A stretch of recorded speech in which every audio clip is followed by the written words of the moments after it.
Amigos invisibles, el proceso de la colonización de la América Española coincide con uno de los momentos más dramáticos e importantes de transformación de la mentalidad del hombre en Europa.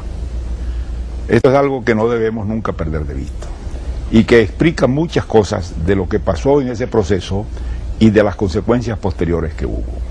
Mientras se hacía esa creación literal de un nuevo mundo, de un intento de traslado de una cultura tipificada como la que prevaleció en España o en Castilla a fines del siglo XV, a un escenario geográfico y humano muy distinto, en Europa estaban pasando transformaciones inmensas. Estaba ocurriendo nada menos que la aparición, la confirmación, la inmensa ruptura que representó el Renacimiento. Se estaba pasando de una mentalidad y de una cultura básicamente eclesiástica y religiosa a una concepción laica del hombre. Se estaba pasando de un principio de fe a un principio de razón. Se estaba pasando fatalmente de un principio de doctrina recibida, aristotélica, transmitida, a un principio de duda, en que toda verdad era dudosa y había que investigarla. Esta transformación trajo consecuencias enormes, transformó Europa, transformó el pensamiento del hombre occidental, creó en términos fundamentales la moderna mentalidad europea. Pero cuando eso está ocurriendo, en el Imperio Español de América es muy poco lo que de eso llega. Sumamente poco, y en algunos lugares y en algunos momentos no solamente poco, sino nada. Hay una especie de mineralización que hace que en general y con particularidad en ciertas zonas, se quede como petrificada una etapa, un momento de la evolución cultural. Es decir, la cultura predominantemente eclesiástica, predominantemente religiosa, que había caracterizado a la España del siglo XV. De modo que todo ese movimiento de renovación de ideas se va a complicar además por un aspecto que no hay que perder de vista, y es que ese movimiento en Europa está muy estrechamente relacionado también con una gran revolución religiosa, con el surgimiento del protestantismo, de lo que se llama la Reforma. Reforma y Renacimiento tienen conexiones muy estrechas. Y como España lucha contra la reforma religiosa, eso la lleva, sobre todo en la época de Felipe II, a encerrarse en sí misma y en la afirmación de unos valores que en gran parte eran ya valores del pasado frente a toda esta innovación que no solamente era religiosa, como fue el movimiento protestante del norte de Europa, sino que era un movimiento de ideas, de noción del hombre mismo, como fue la característica del Renacimiento en Italia, en Francia y en buena parte comenzó a ser en España. De eso no llega prácticamente nada a la América Española. La América Española sigue mentalmente, culturalmente, encerrada en una mentalidad, en una concepción del mundo, para decirlo como lo dicen los filósofos, que correspondía a la España de fines del siglo XV y comienzos del XVI. Y esa especie de detención del tiempo intelectual se mantiene. Esto trae consecuencias que son importantes de ver. En un país como Venezuela, que era una de las colonias más pobres, más atrasadas y más aisladas, este fenómeno se hizo muchísimo más acentuado, porque desde luego en los grandes centros de la colonización española, como fue México y como fue el Perú, esto tuvo, claro está, algo en común, pero en otra dimensión, porque desde el primer momento hubo allí una vida intelectual, una apertura. Hay que pensar, por ejemplo, que la imprenta, que fue el gran instrumento también de renovación del pensamiento europeo y que aparece a fines del siglo XV, llega a México prácticamente de 30 o 35 años o 40 años después del descubrimiento y escasamente 20 años después de que Cortés hace la conquista de México, llega la imprenta a México. A Venezuela llega 300 años después. A Venezuela la imprenta no llega sino a principios del siglo XIX. Es decir, cuando ya había habido intentonas de independencia como la de Miranda, cuando había otro estado de ánimo y de espíritu y otra situación en el mundo. De modo que ese inmenso retraso que refleja la llegada de la imprenta se va a manifestar en todo lo demás, en aquella pobre colonia aislada, atrasada y sin recursos. Esa situación que va a caracterizar a Venezuela en todo ese periodo tiene un reflejo en lo que pudiéramos llamar la inteligencia venezolana. ¿Qué es la inteligencia? Yo no voy a hablar de la facultad que los psicólogos llaman inteligencia. Voy a llamar lo que los historiadores de la cultura y del arte llaman la inteligencia, y algunos con una palabra tomada de las lenguas europeas no hispánicas, la inteligencia. Es decir, lo que los hombres de pensamiento han dicho, han expresado o han comprendido de la realidad que los rodeaba. Es decir, cómo el pensamiento local ha reaccionado o se ha expresado frente a unas circunstancias determinadas. Esa inteligencia, cuya misión fundamental tiene que ser entender lo que lo rodea, explicarlo y situarlo con respecto al mundo de referencias en que ellos se mueven, en nuestro país actuó muy retardadamente por ese retraso, porque llegaron pocos libros, porque los primeros institutos de carácter universitario se vienen a fundar en el siglo XVIII, es decir, cuando ya prácticamente va a tener el régimen de colonización más de 2 siglos de existencia.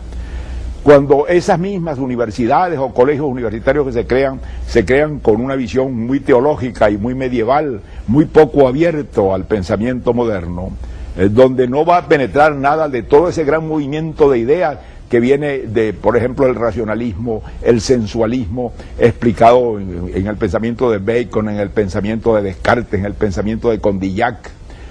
Eso no llega, eso no llega, eso absolutamente no tiene eco ni manera de que llegue. De modo que la relación de la gente que pensaba con respecto a la realidad de un país que lo rodeaba era muy relativa. Esto llevó no solamente a un aislamiento, sino a un empobrecimiento y a una visión inactual, que pudiéramos llamar. Eso se va a mantener prácticamente hasta quien publicó un libro que se llama Filosofía Universitaria Venezolana. Investigando las tesis universitarias que se presentaban para los grados en la Universidad de Caracas en la segunda mitad del siglo XVIII, él encontró con una acuciosidad y un esfuerzo muy grande que ya en ese final del siglo XVIII aparecen por primera vez en tesis de bachiller y en tesis de maestro y maestrías referencias o ecos o repeticiones del nuevo pensamiento. Es decir, es la primera vez que aparece un pensamiento no aristotélico, un pensamiento que rompe con Aristóteles, y empiezan a asomar ecos de Bacon, ecos de Descartes, ecos de Condillac, ecos del sensualismo, ecos del racionalismo, y más que ecos, repeticiones. Eso tiene 2 nombres que son los que lo introducen en la pequeña y pobre Universidad Colonial de Caracas, que son 2 sacerdotes, 2 hombres de religión, el fraile Valverde y el fraile Marrero, entre 1770 y 1783, es decir, el año en que nace Bolívar. Comienza a enseñarse ya en la universidad, en las cátedras de filosofía, lo que pudiéramos llamar la nueva filosofía, la moderna filosofía, que ya era vieja en Europa de más de siglo y medio. Esa siembra no es inútil, esa siembra se va a expandir y va a producir eso que se ha llamado tantas veces el milagro de la generación de la independencia. Muchas veces se ha preguntado de dónde salieron aquellos hombres, de dónde salieron esos hombres tan extraordinariamente bien dotados, no solamente con dones naturales que pueden hacer un hombre con esos dones en cualquier parte, sino bien informados de lo que pasaba en el mundo, bien al día en el movimiento de ideas, bien nutridos de todo lo que pudieran ser las novedades intelectuales, esos hombres que van desde Miranda a Bello, a Bolívar, a Rocio, a todos esos próceres que fueron los que realmente iniciaron y realizaron el movimiento de independencia y concibieron una nueva forma de vida política y social para el país. Eso salió de esa siembra, salió de esa difusión de ideas que ocurre tardíamente a fines del siglo XVIII, y eso explica el surgimiento de la generación de independencia.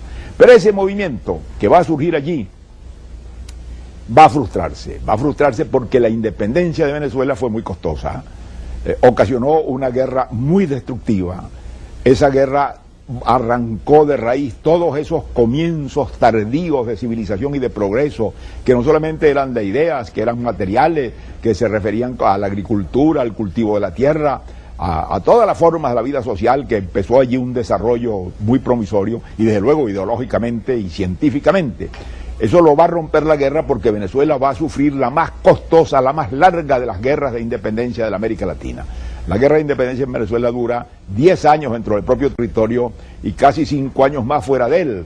De modo que es una guerra de 15 años que soporta un pequeño país de 700.000 habitantes que nunca fue muy rico. Eso fue destructor, empobrecedor. De modo que cuando la guerra de independencia termina, en Venezuela no había universidad. Las semillas que se habían sembrado habían desaparecido, habían cesado. Se había esterilizado esa tierra. Entonces, cuando aparece un hombre providencial, una de las más grandes figuras de la historia venezolana, un hombre al que generalmente hemos visto muy parcialmente, que es el doctor José Vargas. En 1826, Bolívar llama a Vargas, la última vez que regresa a Venezuela, y le confía la restauración, la reestructuración, el nuevo arranque de la Universidad de Caracas, de lo que se va a llamar entonces la Universidad Central de Venezuela. Y Vargas inicia allí, el año de 1827, una universidad nueva. Era un hombre que venía de un ejercicio de aprendizaje muy tenaz en grandes centros europeos, particularmente en Inglaterra, donde estudió medicina y ciencias naturales, y que va a trasladar eso por primera vez a Venezuela, va a poner por primera vez una mesa de disección de cadáveres que no había existido nunca, va a enseñar anatomía, va a enseñar botánica, va a enseñar mineralogía, va a enseñar química, es decir, va a abrir la mente a todas esas ciencias nuevas, y con eso vienen ideas, claro está. Y eso lo va a desarrollar Vargas durante una vida completa, prácticamente durante un cuarto de siglo, en que sin cobrar sueldo, sin pensar en su bienestar, heroicamente va formando gente alrededor de él. Y eso trae como consecuencia el que hay un nuevo florecer mucho mayor y más sólido y más al día que el que había ocurrido a fines del siglo XVIII, gracias a Valverde y a Marrero, y que produjo la generación de independencia. Ese nuevo florecer se va a tronchar. El esfuerzo que hace Vargas va a perecer. ¿Por qué? Porque va a volver la guerra. Va a volver la guerra ya al final de los Monagas, va a volver la etapa espantosa de la guerra federal tan destructiva, porque la guerra federal no solamente destruyó ciudades, destruyó pueblos, destruyó cementeras, consumió riqueza, sino que realmente retrocedió el país a una condición tribal, primitiva, en que todo el mundo estaba contra todo el mundo, en que la única manifestación de vida era el arrebato, la violencia, la guerra, la destrucción de todo indicio de vida civilizada. Y eso se va a perpetuar en el país por más de 50 años, por más de medio siglo. No va a haber sino una pequeña tregua, una tregua de unos 20 y tantos años, que es la que impone Guzmán Blanco desde 1870, y no va a terminar en realidad todo este proceso dramático, sino en 1903, cuando Gómez cierra el ciclo de las guerras civiles en Venezuela. De modo que hasta ese momento las condiciones del país eran las más negativas posibles para un florecimiento o un progreso intelectual y para una comprensión de lo que pasaba en el propio país. Sin embargo, nunca faltaron en Venezuela esos hombres apostólicos que entendían que contra las circunstancias, contra las adversidades, contra los obstáculos, había una posibilidad de hacer y había que hacer. En ese momento en que termina la guerra federal, y todavía en pleno proceso de guerra federal, cuando surge la autocracia de Guzmán, dos hombres van a encontrar el erial que ha quedado de la siembra de Vargas, la destrucción de todo aquello que se había pensado que podía ser el comienzo de una vida intelectual para Venezuela, de una ciencia, de una incorporación de Venezuela al mundo. Y esos hombres son un alemán que se llama el doctor Adolfo Ernst y un venezolano, el doctor Rafael Villavicencio. El doctor Ernst era un naturalista y traía una novedad científica gigantesca, las ideas de Darwin, las ideas de la evolución de las especies, una idea positivista y una idea revolucionaria que cambió toda la ciencia. Él es el que la trae a Venezuela, y la trae como una preciosa lumbre que trae en las manos en aquel desierto. Y el otro, el venezolano Villavicencio, es un hombre que se ha asomado a la filosofía positivista y la conoce. Estos hombres divulgan en pequeños círculos esas ideas y de allí va a surgir en la segunda mitad del siglo XIX un renacimiento de la inteligencia venezolana. Hombres que se van a volcar hacia el país para entenderlo. Esos hombres, entre los cuales podríamos citar que son los discípulos de ellos, a Gil Fortul, a Lisandro Alvarado, a Alfredo Yan, a tantos otros que se ocuparon de la historia, de la sociología, de la ciencia, de la naturaleza del país y que hicieron un renacimiento efectivo del conocimiento del país. Pusieron a Venezuela a reflexionar en Venezuela, pusieron a Venezuela hasta donde podían al día con el mundo, aunque con retraso. Ese camino que abren estos hombres va a empezar a dar sus frutos a comienzos de este siglo. Pero va a surgir un hecho nuevo que ya no es la guerra, va a surgir el petróleo. Y el petróleo va a traer en Venezuela transformaciones, cambios y alteraciones de todas clases. Entre ellas una pérdida de sentido de las proporciones, entre ellas una pérdida de sentido del esfuerzo, la idea de que todo se puede adquirir con dinero, que es una idea muy negativa. De modo que ese camino de ascenso y de ampliación y de comprensión del país con la inteligencia lo perturba ese inmenso flujo monetario que hace perder de vista toda otra noción que no sea el de la posibilidad de adquirir, de comprar, de adoptar cosas superficialmente y no a un crecimiento orgánico. Esa transformación es la que llega a nuestros días. Tremendo proceso de las guerras civiles del siglo XIX que fue muy destructivo. Cuando comienza la segunda etapa, la final etapa que arranca de Ernst y de Villavicencio, va a surgir en el momento en que eso podía consolidarse la perturbadora influencia del petróleo y de toda su transformación y trastorno de los parámetros y los puntos de vista. De modo que hoy en día la inteligencia venezolana tiene una responsabilidad como no la tuvo nunca antes, una posibilidad parecida a la que tuvo en el momento en que surge la narración de independencia o a la que tuvo cuando surgen los discípulos de Vargas o los de Ernst y Villavicencio. Es decir, más allá del petróleo, de las transformaciones del petróleo, entender al país que los rodea, dimensionarlo en su verdadera dimensión, ponerlo en relación con el mundo, hacer de la ciencia un instrumento de desarrollo nacional adaptado a las dimensiones y a las posibilidades del país, olvidarse de teorías y de ideologías importadas y de imitaciones, hacer una cura de realidad y de posibilidades para ponerse a realizar lo que ahora deberíamos intentar y que tantas veces no quisimos ni siquiera pensar en ello, realizar la Venezuela posible, el país mejor que podemos hacer con los recursos humanos y materiales de que disponemos. No un país de utopía, no un país de imitación y copia, el país que nos revele el estudio paciente, la capacidad creadora de la inteligencia venezolana aplicada a la realidad del país y a la situación del mundo y a la relación de lo que somos con respecto a lo que hemos sido y a lo que podemos ser.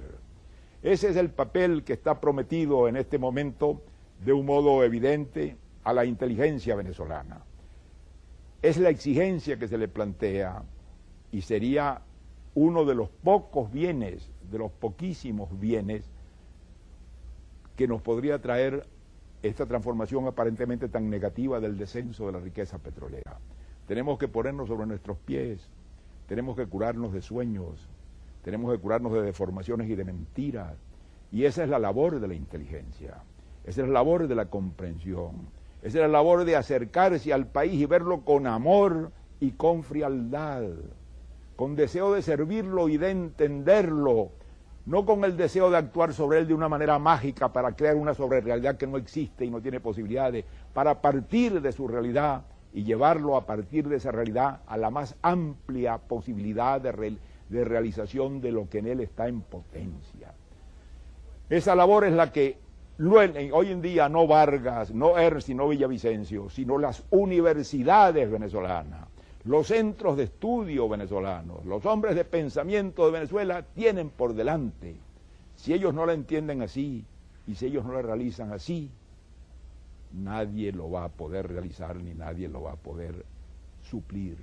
Es una tarea que les incumbe, es una tarea que les exige la historia y que les exige el tiempo, y es una de las más hermosas, de las más importantes y de las más heroicas tareas que fue ofrecida nunca a una generación de venezolanos.